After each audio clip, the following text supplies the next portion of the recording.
Now I gave you a low bound for a sample size earlier with that mathematics about the n times p. But the problem with n times p is that it assumes you know what little p is before you do a study about little p. Well, that's dumb. That's chicken egg, correct? You can't know what p is before studying p. You have to go in with knowing nothing. Okay, so that's a problem. So any ideas? You actually, good, I was going to say, Carly, you've already answered part of the question for many days now. Go ahead. Oh, jeez. Well, I don't remember saying. Go ahead, what's on your mind? Okay, well, I was thinking, does it kind of depend on just like what you're going to take your sample size from? Like, are you taking it from like an entire town? Or Love it. Like a household, like 5 people in a household? The question is, so, oh good, that presents an issue statistically. 5 people in a household, I say you don't do statistics anymore. Yeah. You ask them all. There's 5 people, go talk to them all. Yeah. Right, so you're not going to do statistics, you're doing parameters with those folks. COCC is another good example. I don't like talking about statistics with COCC. 18,000 students, I got your records, I can go get your records and pull data from it. I don't need a margin of error. But now we're talking about the entire United States population, say voters, Democrats, Republicans, whatever, unemployed, uninsured, millions and millions of people, right? So we have one vote for maybe a percentage of the population. Believe it or not, has nothing to do with it. Nothing at all. There's no such thing. I have this discussion all the time with people that says, that they say, well, wait a minute, how can 1,000 people be enough if there are 10 million Americans in that population? And the answer is, mathematics guarantees that it's enough. But what about the mathematics? So what question, let me ask you a question. Going into a study, what questions do you have for yourself about the results based on what we've discussed today about the intervals we've already created? What kind of intervals are these? I'm sorry. They are called confidence intervals. So the first thing you have to address, we've had this discussion over and over again, is what? How confident. That's the first thing you have to pick before you even start. So the first question you ask when determining sample size. First ask yourself, how confident do I want to be? That's the first question you ask yourself.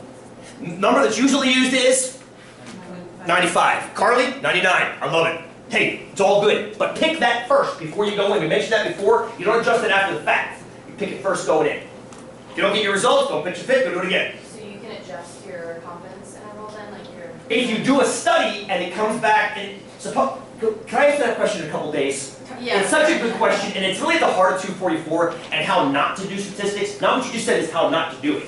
How what you described is the perfect way to do it, but it makes more sense in context later. If you don't mind, it's such a good question. I'll try to remember it. That's okay, I'll remember it. Okay. And I'll give you credit for it like I often do. And Carly said, what did I say? It was like 4 weeks ago.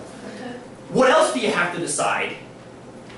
Because remember, you guys have already nailed this one too. What happens as sample sizes change? The margin of error decreases. Yes, as sample sizes go up, margins of error decrease. So what you do is you go in saying, I want a margin of error to be no more than blah percent. You pick that in the beginning. You say, what's my maximum allowable margin of error? Obviously, you're going to need more people if you want a smaller margin of error. And you'll need less people if you can allow for a larger margin of error. But you have to pick that before you go in. I want to be off by no more than 2 percentage points, or 3 percentage points, or 5 percentage points. You notice that correlation between the larger samples and smaller margins? Go ahead, Carly. Is there like a, I guess, guideline of what your margin of error should be? Like an Can we average? come back to that in 2 minutes? 5 minutes. Right before the end of class. Yes. Well, guideline is more of a modal use. 3% is fairly standard. I'll show you why momentarily. I'm not saying it's good or bad, it just is one of those things that just gets used constantly. Let's come back to it if you don't mind. Can you think of a formula, mathematically, that ties up sample size n with confidence, which is talked about with the z variable, and a margin of error? Have we talked over the past couple days about a formula that ties all those things together? We sure as hell have. the one time and only one time I ever had you calculate a confidence interval by hand. Remember we did the margin of error calculation together by hand? We did, didn't we? Remember that awful thing? You're trying to forget it right now. There was a margin of error calculation, and it was equal to the square root of p hat q hat over n. Remember that? Ooh, I forgot one. Z, thank you. Z, that was the standard error. Z times the standard error. Thank you, guys. Realized as soon as I walked away. Sorry, Em, did you catch me on that one? Thank you. Good for you, sister. I had confusing standard error with margin of error. Thank you. Good. That's what I get for trying to prove my memory. Do you see how everything we need is in this formula already? There is one small problem. There is one small problem. And the small problem is the fact that p hat and q hat are in this formula. Now, here's one thing. Look at the clock. I have a video that solves this formula for n, which is what we need to solve for. Sample size, yes? Sample size. So, in the interest of time, I'm going to go straight to this thing solved for n. If anybody has time after class and wants to sit around and have me, I can walk through the derivation with you. If you don't have time, I'll have the video linked for you so you can look to it and see the algebraic steps to go through. I feel guilty doing algebra in the last 5 minutes of class. That seems like a bastard thing to do. So, if you were to solve this thing for n, it would end up looking like this. 0.25 times the z critical value squared times the margin of error squared. That tells you what your sample size should be. I encourage you not to believe that. Because all of a sudden I've got these 0.25s in there that weren't there before. There's a very good reason for that. Austin, answer me that question. What's the point? Good. The 0.25, quick answer, and the longer answer will come when you watch the actual derivation. I've got about 10 minutes of video devoted to just that. Does anybody see a problem with this formula? If you haven't done a study yet, you don't know what these are yet, correct? So what you do is you make a worst case estimate of them.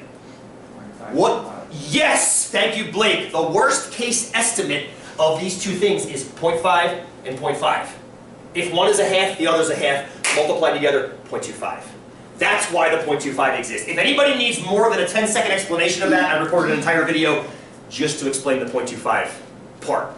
And I'll have links for you guys, ASAP. ASAP, I get back to the office. Everything else is just squaring both sides and moving things around. That's all it is. Okay, please. So is the Z 95? Now, the Z will be whatever confidence you want it to be. If it's 95%, it becomes 1.96. If it's 99%, back there, Carly, I'm talking about you, it becomes 2.575. If it's 68%, it becomes 1. It depends on what your confidence is. Great question, but you have to pick that going in. So, just as an example, grab your TIs. Don't do this crap by hand. This is ridiculous. And there's also a gift on your TI waiting for you. There's a gift waiting for you don't know about yet.